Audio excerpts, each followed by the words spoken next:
Star క్యాంపెయినర్లుగా ఎన్నుకున్నారు కదా, మాకు కులపిచ్చి ఉంది కదా, ఆ కులపిచ్చితోటి ఆ రెడ్డికి సంబంధించిన తోక ఎవడుంటే ఆడి పార్టీలు పెడితే ఆ జెండాలు కప్పుకుని మన ఇష్టం వచ్చినట్లు వాళ్ళతో మనకు కొద్దో గొప్ప ఫేమ్ ఉంది కదా, మాట్లాడేద్దాం కదా అనుకుంటే శ్యామల అప్పుడెప్పుడెప్పుడో షర్మిల వైఎస్ఆర్టీపీ అని చెప్పేసి తెలంగాణలో పెట్టిన పార్టీ జెండా కప్పుకుని నా సపోర్ట్ వైఎస్ఆర్టీపీకి చెప్పావన్నట్లు ఇప్పుడు అక్కడ పార్టీ ఎత్తేగానే వచ్చేసి ఇక్కడ గబగబా పరిగెత్తుకుంటూ వచ్చేసి నాకు అదే కులపిచ్చుంది కాబట్టి, నా మొగుడు అదే కులం కాబట్టి, నా మొగుడు ఎన్ని చీటింగ్లు చేసినా వీడు కాపాడుతున్నాడు కాబట్టి, లేకపోతే నాకు డబ్బు దండిగా ఇస్తున్నాడు కాబట్టి, నేను ఎన్ని నీచమైన పనులు చేసినా నన్ను కాపాడుకుంటూ వస్తున్నారు కాబట్టి మా ఇష్టానుసారం మాట్లాడేస్తాం, ఆంధ్ర ప్రజలకి ఇష్టమైన కథలు చెప్పేస్తాము అంటే మేము నిజాలు మాట్లాడాల్సి వస్తుంది శ్యామల. ఏందో స్టూడియోలో కూర్చుని ఇద్దరు అమ్మలు అక్కడ కౌరులు చెప్పుకుని కథలు చెప్పుకుంటున్నారు. ఏమమ్మా నువ్వు కథలు చెప్పాలేమో ఆంధ్ర గురించి మాట్లాడాలంటే, ఎందుకంటే నువ్వు ఇక్కడ లేవు కదా గత 5 ఏళ్లగా. ఇక్కడ మనకేం పని ఉంది, మనకు హైదరాబాద్ ఉంది, షూటింగ్లు ఉన్నాయి, మేకప్లు ఉన్నాయి కదా. కానీ ఇక్కడ ఉన్నది మేము, భరించింది మేము, కోల్పోయింది మేము. నువ్వు కథ చెప్పావు కదా, నేను నిజం చెప్తాను. అసలు అనగనగనగనగా అందమైన ప్రాంతం, ఆ ప్రాంత పెద్ద ఆ ప్రాంతాన్ని విడదీయాలి అని చెప్పేసి అంటే విడిపోయిన తర్వాత దానికి నాయకత్వం వహిస్తూ ఈ ప్రాంతాన్ని ఏ విధంగా అభివృద్ధి చేయాలా, ఏ విధంగా అభివృద్ధి చేస్తే ఇక్కడ ప్రాంత బిడ్డలకి న్యాయం చేయగలమా అని చెప్పి అక్కడ పీఠం ఆ ప్రాంత పెద్దకి ఇచ్చిన తర్వాత ఇతనైతేనే న్యాయం చేస్తాడని ఇచ్చిన తర్వాత అహర్నిశలు కష్టపడి, అంటే రోజుకు 18 గంటలు కష్టపడి కంపెనీలను తీసుకొచ్చి రాజధాని లేని ప్రాంతానికి రాజధానిని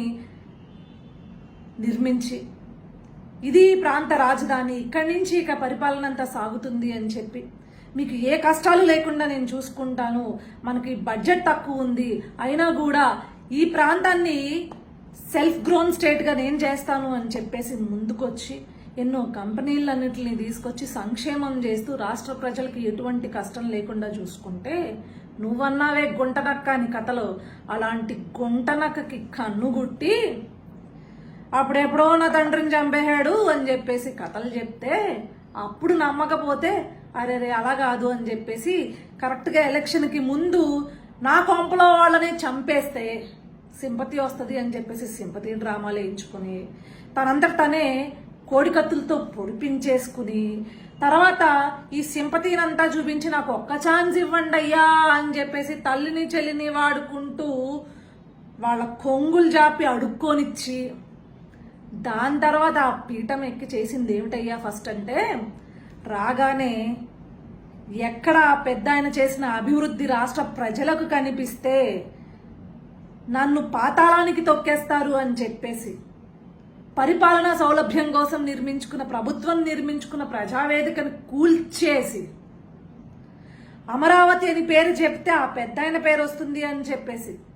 అమరావతినే లేకుండా చేద్దామనే ఒక కుతంత్రంతో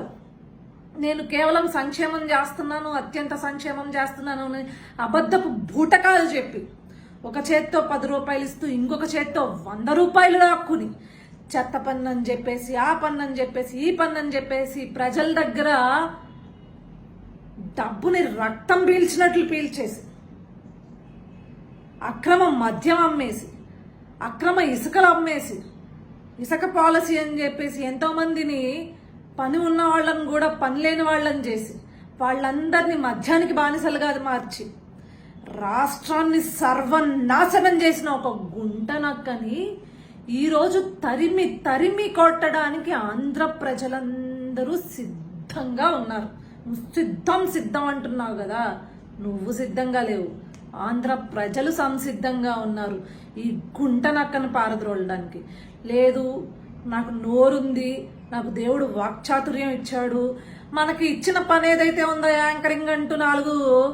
ఫంక్షన్లు చేసుకోకుండా 4 సినిమా ఫంక్షన్లో లేకపోతే ప్రీ రిలీజ్ ఫంక్షన్లో చేసుకోకుండా ఇలా రాజకీయాల్లోకి వచ్చి నీకు అవగాహన లేకపోయినా ఇష్టం వచ్చినట్లు మాట్లాడతామంటే శ్యామలమ్మ, మేము కూడా ఎదురు తిరిగి తమరి గురించి, తమరి చీకటి బాగోతాల గురించి, తమరి యొక్క భర్త గారి యొక్క అరాచకాల గురించి అన్ని కూపీలాగి ఇలాంటిది ఒక పనికి మాలిన సన్నాసోడిని వెనకేసుకొస్తుంటే మీరు కూడా వెనకేసుకొస్తారా అని చెప్పి రాష్ట్ర ప్రజలకి కళ్ళకు కట్టినట్లు మేము కూడా చెప్తాం. నిజాలే, కథలు కాదు.